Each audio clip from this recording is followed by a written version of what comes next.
नामाला जन्मलेल्या सर्व संत गुरु आणि महापुरुषांना विनम्र अभिवादन करून आज या ठिकाणी महापालिका आणि प्रशासनाच्या विरोधामध्ये माननीय राजसाहेब अगरुणकर हे स्मशानभूमीतील पुतळा हटाव याच्यासाठी उपोषण करत आहेत आणि त्यांना उपोषण करत असताना दी बुद्धिस्ट सोसायटी ऑफ इंडिया अर्थात भारतीय बौद्ध महासभा या संस्थेचे राष्ट्रीय ट्रस्टी आदरणीय व्ही एस मोकळे गुरुजी यांनी एक समंथर जाहीर पाठिंबा म्हणून पत्र माझ्याकडे दिले आणि मी तालुक्याचा अध्यक्ष या नात्याने ते पत्र त्यांना समर्पित किंवा देण्यासाठी आलेलं आहे.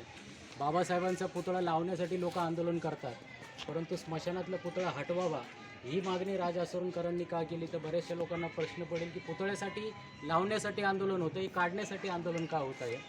तर बाबासाहेब हे आमच्यासाठी अस्मितेचं प्रतीक आहे आणि त्यांचा पुतळा अशा ठिकाणी लावला गेला पाहिजे की ज्या ठिकाणाहून लोक त्याचं प्रेरणा घेतील, त्याच्यातून काहीतरी ज्ञान घेतील किंवा त्या पुतळ्याला तिथं जाऊन अभिवादन तरी कमीत कमी करतील. पण ज्या स्मशानामध्ये जाण्यासाठी लोक घाबरतात, ज्या स्मशानामध्ये महिलांना प्रवेश कधी कधी नसतो, काही समाज त्या ठिकाणी विशिष्ट महिला जात नाही, अशा ठिकाणी जाऊन तो पुतळा लावणं एखाद्या राजकीय नेत्याच्या किंवा स्थानिक लोकांचं तर मला वाटत नाही तिथं पाठिंबा असेल. कोणाची इच्छा अशी नसेल की बाबासाहेबाचा पुतळा स्मशानात लागला पाहिजे. तो लागला पाहिजे एक तर उद्यानामध्ये, चांगल्या सुशोभीकरण चौकामध्ये.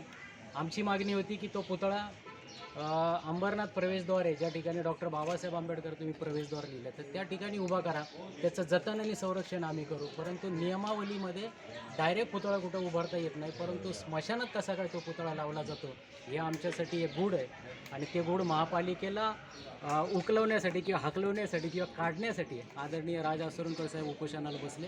त्यांना आम्ही जाहीर पाठिंबा करतो आणि त्यांनी यापुढेही कुठलं आंदोलन जर घेतलं तर मी माझ्या संस्थेच्या वतीने त्यांना पूर्ण ताकदीने उभं राहील. या अगोदरसुद्धा शहरामध्ये जी आंदोलनं झाली, मग बुद्धगयेचा असेल, नितीन आगेचा असेल, तर आम्ही सर्वपक्षीय मोर्चा त्या ठिकाणी केला होता.